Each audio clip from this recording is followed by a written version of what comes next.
Il y a des choses que tu as en ta possession aujourd'hui, qui ne sont pas à toi et qu'il faut que tu rendes. Parce que ces choses-là vont nuire à la présence de Dieu qui est à l'intérieur de toi. Ces choses-là vont nuire à l'esprit qui agit à l'intérieur de toi. Et tu vas aller, non pas de gloire en gloire, mais d'échec en échec ou d'embûche en embûche, parce que tu n'as pas rendu ce qui n'est pas à toi en fait. Tu es en inégalité devant Dieu, parce que tu es en possession des choses qui ne sont pas à toi. Il fait ce qu'il veut. Et ici, César est l'image du monde en fait.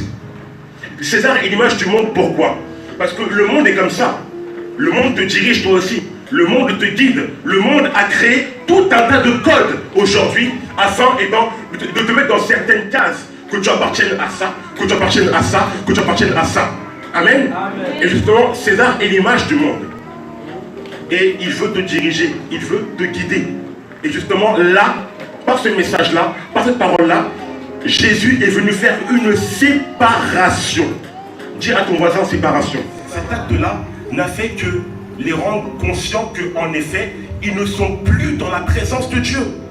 Ils sont maintenant sous la malédiction.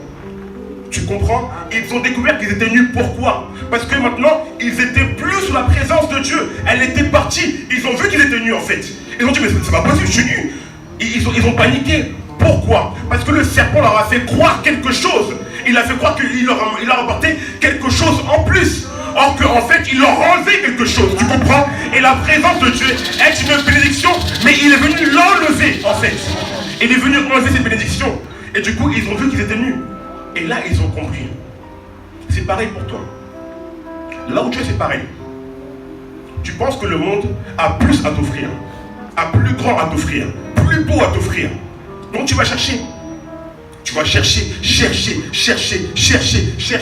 jusqu'à ce que tu te rendes compte qu'en fait, tu avais déjà une grande bénédiction qui était derrière. Tu comprends? Parce que si on prend l'exemple, la présence de Dieu, c'est comme un arbre. Tu comprends? C'est un arbre.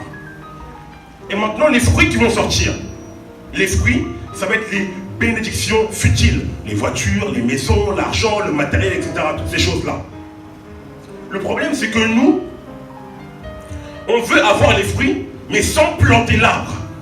On ne veut pas avoir un arbre et on veut directement avoir les fruits. La présence de Dieu est la première des bénédictions. Et c'est ce qui représente l'arbre. Donc il faut d'abord que tu plantes l'arbre. Plante d'abord l'arbre pour récolter le fruit qui est rattaché à cet arbre-là. Donc si tu veux être béni, demeure dans la présence de Dieu. Et là seulement, tu seras béni. Parce que tu ne peux pas avoir là, tu ne peux pas avoir les fruits sans l'arbre. C'est impossible. Tu ne peux pas. Donc plante d'abord ton arbre. Plante d'abord ton arbre. Laisse-le grandir. Laisse-le grandir en toi. Laisse-le grandir. Fais-le grandir. Arrose tous les jours. Tous les jours. Comment tu l'arroses? Avec la prière, la méditation, les chants, l'adoration, la louange, en étant dans la présence de Dieu, en étant ivre de sa présence. Là, tu arroses l'arbre. Et seulement après, tu pourras en récolter les fruits. Mais beaucoup de chrétiens veulent récolter des fruits sans planter d'arbre. Donc ils pensent que les fruits sont de la terre comme ça. C'est pas comme ça. C'est pas comme ça. Plante d'abord ton arbre. Reste dans la présence de Dieu. Jésus veut ton cœur. Il veut que ton âme se livre à lui. Que tu sois totalement libéré en lui, avec lui. C'est ça que Dieu veut en fait. Donc rends au monde ces bénédictions. Parce que les bénédictions du monde, elles ne sont là que pour apporter du chagrin, des faiblesses, le péché, la mort. Le salaire du péché, c'est la mort. On pense que le monde a beaucoup à nous offrir. Mais comme je te dis, c'est comme le serpent. Adam et Ève pensaient qu'en effet, ils allaient avoir plus. Mais en fait, ils ont eu moins. Largement moins de ce qu'ils pensaient avoir. Ne te laisse pas berner par le monde. Ne te laisse pas berner, ne te laisse pas avoir par ces personnes-là qui te vendent du rêve. Crée toi-même ton propre rêve en fait. Avec Christ à la tête. Et tu verras que les choses vont avancer. Amen. Tu verras que là, tu iras de gloire en gloire. Amen. Amen. Amen. Est-ce que je peux avoir un amen? Amen. Un bon amen, s'il vous plaît. Amen. La bénédiction de Dieu, c'est d'être dans sa présence. Donc, mais ça, ce n'est qu'un acompte. Est-ce que tu t'imagines un peu ce qui nous attend à l'au-delà? Quand Jésus va revenir et qu'il va te prendre et te ramener à l'endroit où il a préparé, est-ce que tu te rends compte? Ce qui t'attend là-bas, ce n'est que des acomptes. Ce que tu vis ici, ce n'est rien. Ce n'est rien du tout. La présence de Dieu que tu as ici, ce n'est rien. Ce n'est qu'un acompte.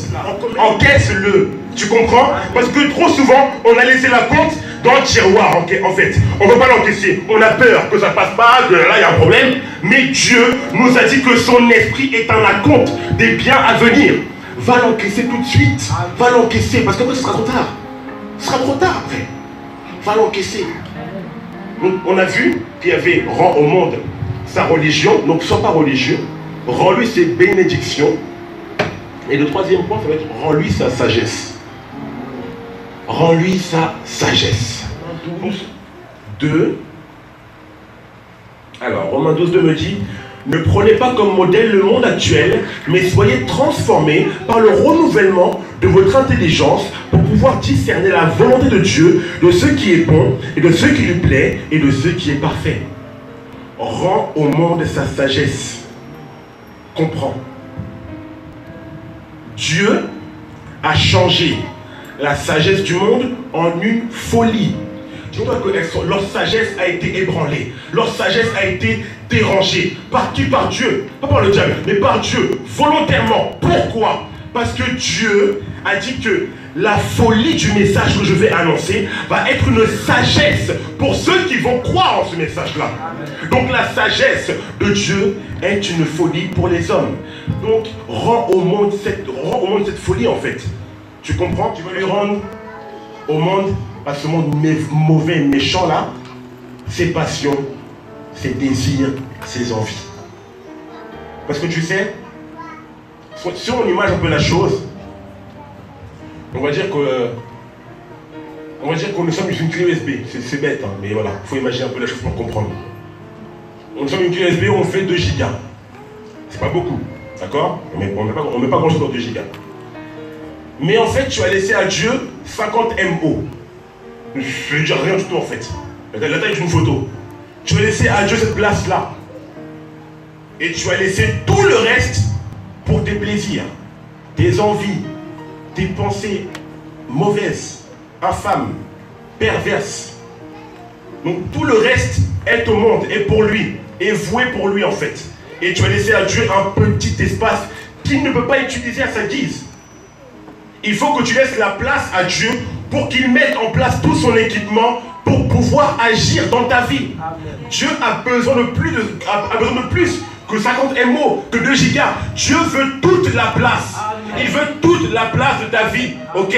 Il veut toute la place. Donc arrête tes désirs, arrête tes plaisirs, arrête tout cela. Dieu veut toute la place.